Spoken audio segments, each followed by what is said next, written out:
UPSC CSC 2004 के अपन questions कर रहे थे। आज जो अपन है इसके ईयर के सारे क्वेश्चंस खत्म कर देंगे। ये जो अपना पार्ट है वो कौन सा है? पार्ट 3 है। एक और चीज़ बताने वाली हूँ कि इस वाले जो क्वेश्चंस है ना, ये 4-5 क्वेश्चंस है, इनके अंदर जो क्वेश्चन है वो सारे फैक्ट बेस्ड है। इसके अंदर कुछ भी समझाने वाली चीज़ नहीं है, तो ये अपन जल्दी से कर लेंगे। 5-7 मिनट के अंदर ये वीडियो ओवर हो जाएगा।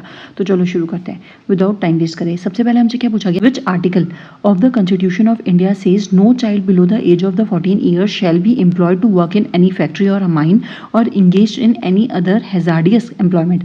ये सबको पता होगा किस आर्टिकल के अंदर कहा गया है। आर्टिकल 24 के अंदर फंडामेंटल राइट्स है कि वो हैजार्डियस जो 14 ईयर से जिनकी भी बिलो एज है वो ऐसी माइंस और फैक्ट्रीज में काम नहीं करेंगे जहाँ पे बहुत ज़्यादा खतरनाक काम होता हो। तो आर्टिकल किसके अंदर बात करी गई? 24 के अंदर। अब देखो यहाँ पे अपने पास आर्टिकल 45 है, 368 है और 330 भी है। तो सबको ये नॉर्मल है, कॉमन है ये सारे आर्टिकल, तो ये याद होंगे। लेकिन एक बार रिवाइज करा देती हूँ। आर्टिकल 330 जो होता है वो रिजर्वेशन की बात करता है, seat of SC/ST in the house of people के। फिर उसके बाद बात करते हैं अपन आर्टिकल 45 की। आर्टिकल 45 जो है वो DPSP के अंदर यहाँ पे प्रोविजन करा गया है किसके अंदर? अर्ली चाइल्डहुड केयर और एजुकेशन किसको? चिल्ड्रन को जिनकी एज 6 साल से कम हो। आर्टिकल 368 के अंदर जो प्रोसीजर दिया गया है, पावर दिया है पार्लियामेंट को अमेंड द कॉन्स्टिट्यूशन। तो कॉन्स्टिट्यूशन को अमेंड करने का जो पावर पार्लियामेंट के पास है वो किसके अंदर है? आर्टिकल 368 के। मनी बिल जो अमेंडमेंट बिल होता है इसके अंदर जॉइंट सेटिंग नहीं हो सकती कभी भी। इसकी क्या क्या प्रोविजन है वो याद करना इंपॉर्टेंट है। उसके बाद नेक्स्ट वाला क्वेश्चन देखते हैं। ये तो बहुत ईजी था, मैंने बोला इसके अंदर सारे जो फैक्ट बेस्ड है तो ये आराम से हो जाएगा। उसके बाद नेक्स्ट वाला क्वेश्चन देखो। According to the National Human Right Commission 1993 who among the following can be its chairman? इसका चेयरमैन कौन होगा? तो यहाँ पे देखो ये सारी ऑप्शंस चेक करने का कोई मतलब नहीं है क्योंकि उन्होंने डायरेक्टली पूछा है। तो ह्यूमन NHRC जो एक्ट आया था 1993 के अंदर, उसके हिसाब से कौन इसका चेयरमैन हो सकता है। तो एक बार देख लेते हैं। NHRC के अंदर जो चेयरमैन होगा उसकी एज 5 ईयर्स का एक्सपीरियंस या फिर 70 साल होनी चाहिए। फर्दर एम्प्लॉयमेंट नहीं होगा। स्टैट्यूटरी बॉडी होती है। प्रेसिडेंट इनको रिमूव कर सकता है। इनका जो अपॉइंटमेंट होता है वो रिकमेंडेड कमेटी बताती है। जो कमेटी होती है 6 मेंबर्स की, उसमें कौन कौन मेंबर होते हैं वो देख लेना। ये सिविल कोर्ट का इनके पास पावर होती है। ये वो केस नहीं ले सकते जो 1 साल से कम का, मतलब 1 साल से ज़्यादा पीरियड, 2-3 साल के वाले जो केसेस होते हैं वो नॉर्मली ये नहीं लेते। यहाँ पे जो चेयरमैन होता है वो only a retired chief justice of India ही होता है। तो इसका आंसर क्या हो जाएगा? Only C. ये तो इजी था। नेक्स्ट वाला देखो। Who among the following was never the Lok Sabha speaker? इनमें से कौन सा है जो लोकसभा का कभी भी नेवर स्पीकर नहीं रहे हैं? तो देखो यहाँ पे GS ढिल्लन जो है 5th थे, हुकाराम सिंह जो थे वो 3rd थे और बलीराम जो भगत थे वो 6th थे। लेकिन यहाँ पे KVK सुंदरम जो थे ना वो 1st लॉ सेक्रेटरी थे, 2nd चीफ इलेक्शन कमिश्नर थे। तो ये ध्यान रखना कि अगर यहाँ पे पूछ लिया जाए कि लोकसभा के स्पीकर नहीं थे तो इसमें आंसर क्या हो जाएगा? KV सुंदरम। और ये कौन थे? लॉ सेक्रेटरी थे। ये अपने 1st लॉ सेक्रेटरी थे और 2nd चीफ इलेक्शन कमिश्नर थे। उसके बाद अगर हमसे पूछ लिया जाए कि लोकसभा के स्पीकर 1st कौन था तो वो कौन थे? अपने JB मालवंकर। तो ये सारे छोटे छोटे से पॉइंट्स हैं, ये याद रखना। उसके बाद नेक्स्ट वाला क्वेश्चन देखो। अब नेक्स्ट वाला क्वेश्चन देखो। Which one of the following pair is correctly match? यहाँ पे डिपार्टमेंट्स अपन को दे रखे हैं और मिनिस्ट्री अपन को मैच करनी है। देखो 2004 की बात हो रही है, ये पेपर अपन सॉल्व कर रहे हैं और 2024 में आ गए हैं, 20 साल बाद आ गए। तो ऑलमोस्ट सारी मिनिस्ट्रीज चेंज हो गई है। Department of the women and child development सबसे पहले जो होता था वो MHRD में आता था, ministry of the human resource and development में। लेकिन जो वुमेन एंड चाइल्ड डेवलपमेंट है उसकी अब खुद की मिनिस्ट्री हो गई है, यानी सेपरेट डिपार्टमेंट से एक मिनिस्ट्री बन गई है। तो यहाँ पे ये चीज़ इसकी खुद की मिनिस्ट्री है तो ये ऑप्शन तो नहीं होगा। और वैसे भी ऑप्शन मैच नहीं करने, हमें आंसर बताना चाहिए। Department of the official language, official language जो होता है ना मिनिस्ट्री ऑफ होम अफेयर्स के अंदर आता है। और department of the drinking water supply किसके अंदर आता है? Ministry of the rural development के अंदर। तो यहाँ से ऑप्शन मैच हो या नहीं हो अपन को मतलब नहीं है, लेकिन ये मिनिस्ट्री किसके अंदर आती है ये पता होना चाहिए क्योंकि अभी भी ऐसे क्वेश्चन पूछ लेते हैं कभी कभार। उसके बाद नेक्स्ट वाला क्वेश्चन देखो इस वाले क्वेश्चन को देखो। Consider the following events, event को कंसीडर करना है। 4 जनरल इलेक्शन कब हुए थे इंडिया के अंदर? फॉर्मेशन ऑफ हरियाणा स्टेट कब हुआ था? मैसूर को कर्नाटका नेम कब दिया गया था? मेघालय और त्रिपुरा को फुल स्टेट कब बने थे? अब देखो which one of the following is a correct chronological order, हमें ये चीज़ पता करनी है। तो सबसे पहले तो मैं बता देती हूँ, मैंने यहाँ पे लिख भी रखा है कि फर्स्ट इलेक्शन कब हुए थे? 67 के अंदर हुए थे। हरियाणा कब बना? 96 के अंदर बना था, 1966 के अंदर बना था। कर्नाटका कब बना था? 1973 के अंदर। त्रिपुरा और मेघालय कब फुल स्टेट का दर्जा मिला था उनको? 1972 के अंदर। किस एक्ट के अंदर मिला था? North Eastern Region Reorganisation Act 1971 के अंदर मिला था। ठीक है, तो ये चीज़ हो जाएगी।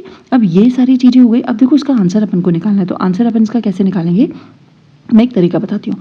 देखो सबसे पहले मुझे स्टेट, मुझे एक चीज़ पता है यहाँ पे, लेकिन मुझे मैसूर को नाम कब कर्नाटका कर दिया गया था ये चीज़ मुझे नहीं पता है।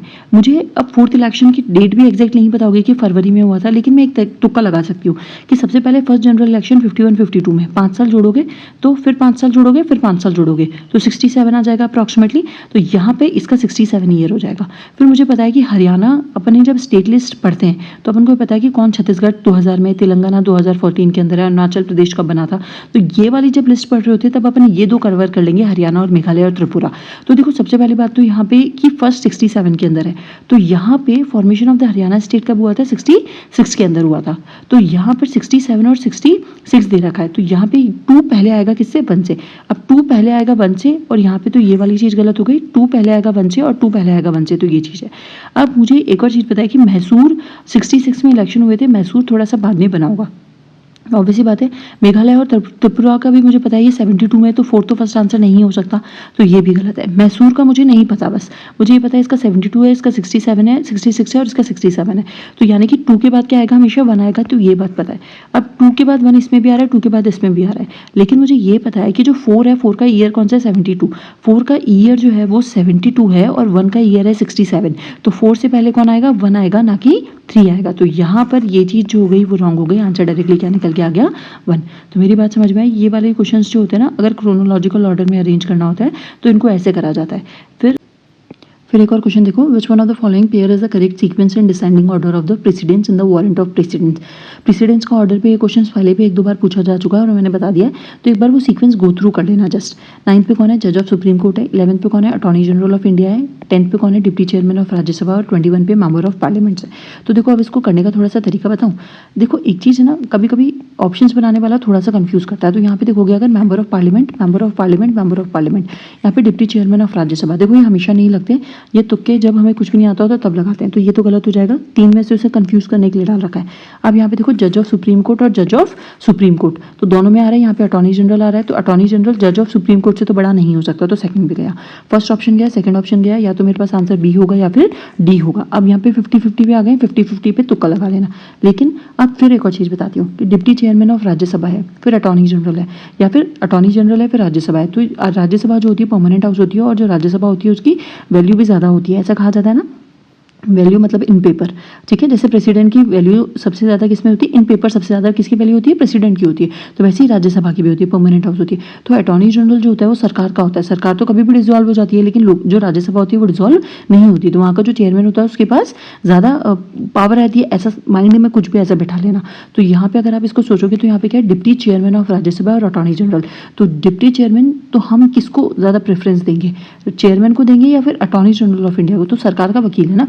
तो यहाँ पे इसको प्रेफरेंस मिलेगी डिप्टी चेयरमैन ऑफ राज्यसभा को। तो इसका आंसर क्या हो जाएगा, बी।